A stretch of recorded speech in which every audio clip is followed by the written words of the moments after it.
بسم اللہ الرحمن الرحیم۔ عورت کو شوہر کا کھانا گرم کرنے یا موزہ ڈھونڈنے میں کوئی مسئلہ نہیں ہے۔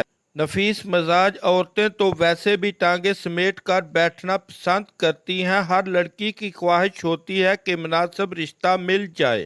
دوپٹہ سر پر لینے سے آج تک کسی عورت کی موت واقع نہیں ہوئی۔ آج کل کتنی ہی عورتوں کے 10 بچے ہیں کہ یہ شکایت ہو کہ عورت بچہ پیدا کرنے والی مشین ہے، یہاں 3 سے کم بچے کسی کے گھر شاید ہی۔ یہ مسائل عورت کے ہیں ہی نہیں۔ عورت کا دکھ یہ ہے کہ اس پر تیزاب گرا دینا عام بات ہے۔ عورت کا دکھ یہ ہے کہ پسند کی شادی پر قتل ہوتی ہے۔ عورت کا دکھ یہ ہے کہ اگر وہ طلاق لینا چاہے وہ نہیں لے سکتی۔ عورت کا مسئلہ یہ ہے کہ وہ اپنا رشتہ نہیں بیچ سکتی۔ عورت کا دکھ یہ ہے کہ بھلے وہ کتنی ہی تعلیمی یافتہ ہو، اسے جہیز لے کر ہی جانا ہوتا ہے۔ عورت کا دکھ یہ ہے کہ وہ محلے کے بدماشوں کی شکایت باپ بھائی سے کرنے سے ڈرتی ہے۔ عورت کا مسئلہ یہ ہے کہ اگر کسی مرد کی توجہ اس پر پڑ جائے تو یقین رکھا جاتا ہے کہ عورت نے ہی ورگلایا ہوگا۔ عورت کا مسئلہ یہ ہے کہ روٹی گول نہ ہو تو بوریا بستر گول ہو جاتا ہے۔ عورت کا دکھ یہ ہے کہ اس کی غلطی کو زمانہ معاف نہیں کرتا۔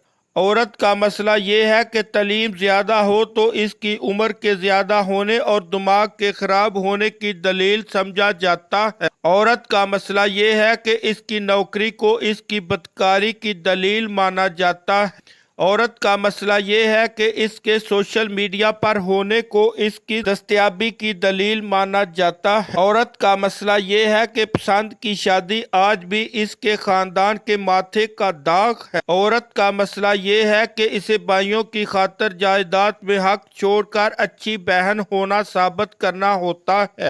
عورت کا مسئلہ یہ ہے کہ اسے ساری عمر ماں باپ کی عزت کی خاطر کسی مرد کی مار بھی سہنی پڑ سکتی ہے۔ عورت کا مسئلہ یہ ہے کہ وہ بیوہ یا مطلقہ ہو جائے تو اس کو رشتہ نہیں ملتا۔ عورت کا دکھ یہ ہے کہ کوئی اس کے یتیم بچوں کے سر پر دست شفقت نہیں رکھتا، لیکن معاشرہ ان سب مسائل کا حل بتانے سے قاصر ہے۔